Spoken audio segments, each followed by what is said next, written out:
আমরা সামনে 12ই ফেব্রুয়ারিতে ভোট দেব। আমরা কিন্তু এবার দুটো ভোট দেব। একটা ভোট হচ্ছে আমি কোন প্রার্থীকে আমার সংসদ সদস্য হিসেবে দেখতে চাই। সেখানে আপনারা আপনাদের বিবেক বুদ্ধি কাজে লাগিয়ে এমন ভাবেই ভোট দেবেন যাতে আর পস্তাতে না হয়। আমরাই ভোট দিই, আমরাই আবার বলি নেতারা ভালো না, এটা হতে পারবে না। আমরা ভালো নেতা দেখে যেন ভোট দিই। প্রথম নির্বাচনটা সম্পর্কে, সাধারণ নির্বাচন সম্পর্কে আমাদের এটাই থাকবে আপনাদের কাছে আবেদন। দ্বিতীয়, ওই একই দিনে যে দ্বিতীয় ভোটটা দেবেন সেটা হচ্ছে গণভোট। এটা হচ্ছে বাংলাদেশের ক্ষমতার যে ভারটা আছে সেই ভারটাকে শাসক গোষ্ঠীর থেকে জনগণের দিকে বাঁক খাওয়ানোর একটা সিদ্ধান্তের সময়। এই গণভোটে অবশ্যই সকলে অংশ নেবেন এবং যদি সত্যি সংস্কার চান তাহলে উত্তরটা আমাদেরকে হ্যাঁ বলতে হবে। যদি হ্যাঁ না বলি, চুপ করে বসে থাকি, নিষ্ক্রিয় থাকি বা না বলি, তাহলে ক্ষমতার যে ভারসাম্যটা আনার প্রয়োজন এই সমাজে, সেই ভারসাম্যটা আনবার সুযোগটা আরো অনেক বছরের জন্য হয়তো আমরা মিস করে ফেলব। কাজেই যে সংস্কারগুলোর প্রস্তাবনা করা হয়েছে নিজেরা পড়বেন, বুঝবেন। এগুলোর ব্যাপারে কিন্তু সরকারের পক্ষ থেকে অনেক প্রচারণা, অনেক ব্যাখ্যামূলক নোট প্রস্তুত করে আপনাদেরকে দেয়া হচ্ছে। গণভোটে সকলকেই অংশ নিতে হবে এবং আপনার মতামত জানাতে হবে। যদি সংস্কার চান তাহলে গণভোটে যেতে হবে, সংস্কারের পক্ষে মতামত ব্যক্ত করতে হবে।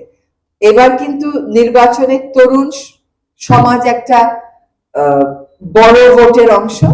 এই তরুণ সমাজ যেভাবে আমাদেরকে স্বৈরতন্ত্রের, স্বৈরাচারের কবল থেকে বের করে এনেছে, এই তরুণ সমাজকে সেভাবেই গণতন্ত্রের ভিতটা সংস্কারের মাধ্যমে শক্তভাবে প্রস্তুত করতে হবে। শুধু স্বৈরাচার চলে গেল তাতে খুশি হয়ে বসে থাকার কোনোই সুযোগ নাই, কারণ এই দেশে আগেও স্বৈরাচার বিরোধী আন্দোলন হয়েছিল। আমরা এখনো নূর হোসেনের কথা বলি তো, আমরা এখনো ডক্টর মিলনের কথা বলি তো, এরকম আরো অনেকে আছেন যাদের নাম এই মুহূর্তে বলছি না, লম্বা তালিকা। ফলে স্বৈরাচার বিরোধী আন্দোলনে সফল হওয়ার সাথে সাথে দেশে গণতন্ত্র চলে আসে না। দেশে গণতন্ত্র চলে আসতে প্রত্যেকটা নাগরিককে তার ভোটাধিকার প্রয়োগে সচেতন এবং সতর্ক হতে হয়। আপনাদের ভালো বুঝে আপনারা সাধারণ নির্বাচনে ভোট দেবেন, আর গণভোটে সংস্কারের যে প্রস্তাবনাগুলো আছে যদি সত্যি ক্ষমতার ভর শাসক গোষ্ঠীর কাছ থেকে জনগণের কাছে নিতে চান তাহলে সংস্কারের পক্ষে থাকবেন। আপনারা, আমাদেরকে অনেক ভয় ভীতি দেখানো হবে যাতে নির্বাচনে আমরা না যাই, ভোটাররা যাতে ভীত হয়, তার কিছু আলামত তো ইতিমধ্যেই আমরা পেয়েছি। এই ভয়কে জয় করেছিল বলেই কিন্তু জুলাই আগস্ট সফল হয়েছে। এর আগেও কিন্তু আন্দোলন হয়েছিল, সেই আন্দোলনগুলো চূড়ান্ত সফলতার মুখ দেখেনি। তার কারণ হচ্ছে ভয়কে তারা জয় করতে পারে নাই।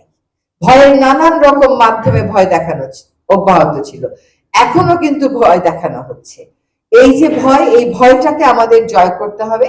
বাংলাদেশের মানুষ বারবার ভয় জয় করেছে, সুতরাং এইবারও আমরা জয় করব। এবং তরুণেরা আমাদের জন্য যে আত্মাহুতি দিয়েছে, যে আত্মবিসর্জন দিয়েছে, সংস্কারের পথটাকে বেছে নিয়ে গণতন্ত্রের ভিত্তি রচনাতে সামনের 12ই ফেব্রুয়ারি যে গণভোট, সেই ভোটে আমরা আমাদের সিদ্ধান্ত প্রয়োগ করব। সকলকে আবারও অভিনন্দন।